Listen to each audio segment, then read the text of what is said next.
The classic heart attack where someone grabs their chest, gets pain down their left arm, and basically falls to the ground and dies is a very stereotypical type of symptom of a heart attack. But there are some very odd symptoms that can signify that you're having a heart attack, and we're going to go over them today. Get a pen and paper handy because you want to write these things down, because you do want to learn of them, because if you are learning these symptoms, you might actually catch a heart attack in yourself or a loved one and possibly save a life. So let's go into the odd symptoms. Now, aside from chest pain, crushing pain, pressure in the chest going down the left arm, there are some other symptoms that are really strange. Number one would be jaw pain. Very often pain might occur in the chest, but some people, the pain actually radiates into their jaw, and they kind of feel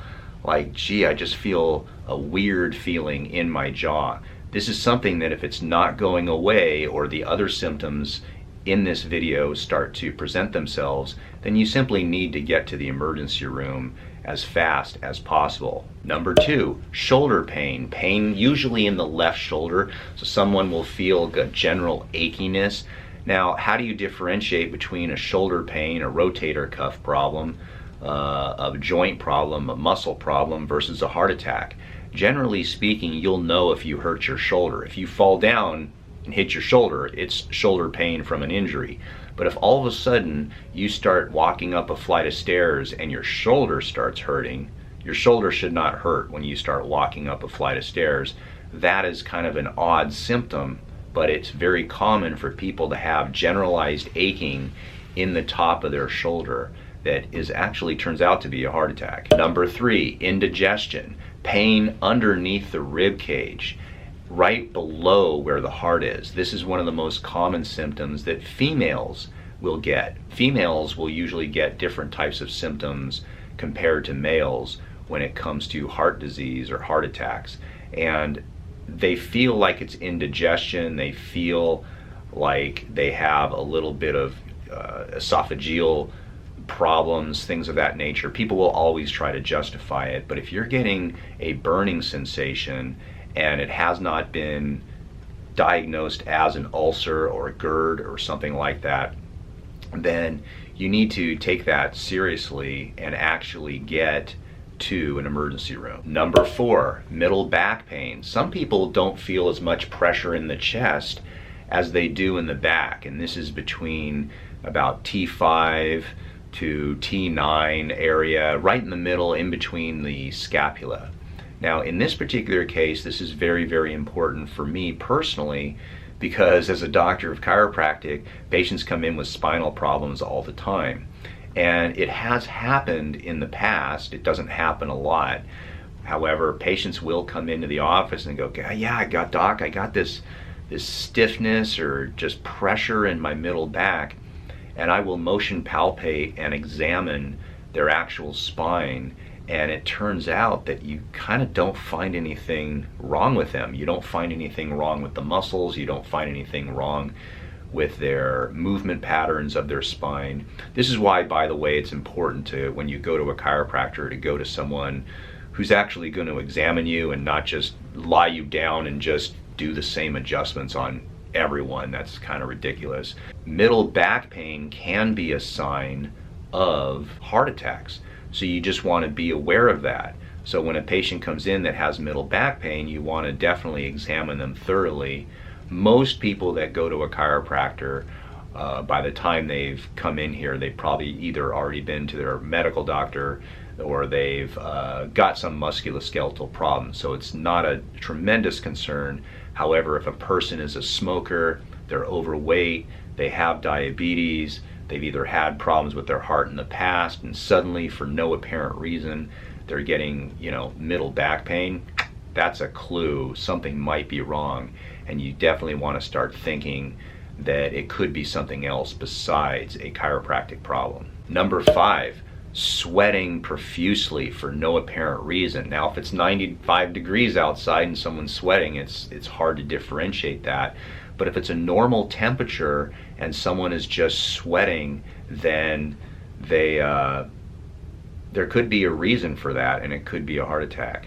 Number 6, feeling out of breath. A lot of times patients will walk up a flight of stairs and they're huffing and puffing, they're out of breath, they can't catch their breath, and they think, oh, I'm just out of shape. Well, yes, you are out of shape, but your heart is out of sorts and you may be having a heart attack.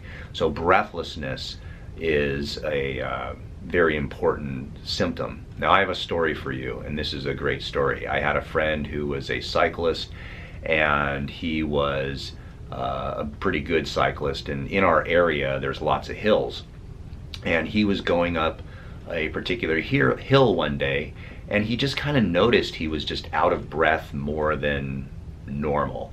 Once you're a pretty good athlete, you get an idea of what your normal is. And of course, if you go up a hill in the Santa Monica Mountains, of course you're out of breath. Well, it turns out that the guy was having a heart attack and didn't realize it, but he was smart enough to know that something was wrong. So he noticed his heart rate was not what it used to be when he would go up this particular hill, and he was just getting more and more tired. So he eventually went to his doctor. Turned out he had a blockage in his heart. It turned out that the cycling actually kind of saved his life, because with cardiovascular exercise you tend to form extra blood vessels that carry oxygen. And even though he had a blockage in one of the arteries, he had so many other avenues to deliver oxygen to that area, it ended up saving his life. So there's a thought for you. So when it comes to, does cardiovascular exercise help your heart, that's proof positive right there that it saved him. The 7th, I think we're on number 7, the 7th final symptom that people will have that's an unusual symptom is a general feeling of doom. And this is a hard thing to wrap your head around, but if you start feeling almost like an anxiety attack, like something is wrong, and you feel a weird feeling around your chest, or you feel as though your heart is not feeling good, then that is generally a bad sign and at least should be checked out. You want to rule out, you want to make sure that it's definitely not a heart attack. Now, a lot of times it can be an anxiety attack, it can be other symptoms of something else. However, if you just assume that it's an anxiety attack and you're right, then you're right. But if you're wrong and it's a heart attack, you just possibly ruined your entire rest of your life. So make sure and write these symptoms down. Keep them in your mind. If you do have any questions, you can ask in the comments section down below, and share this video on social media with other people, because it just might save a life. So for many people, it's a tough decision. Should you go on a keto diet or not? If you do decide to go on it, or you do not decide, very often it's difficult to get enough minerals in our body, and that's why today's video sponsor is Bioptimizers. They have a product called Magnesium Breakthrough, and Magnesium Breakthrough has 7 different types of magnesium, so you're totally covered. I take 2 tablets at nighttime. It's 500 milligrams of magnesium. First of all, helps me sleep like a baby, and it helps me with muscle recovery, and there are so many benefits to your cardiovascular system. It's not just about blood pressure, it's about how strong your heart beats, protecting your body from AFib, protecting your cardiovascular system so your blood pressure stays normal. There are many benefits of taking magnesium,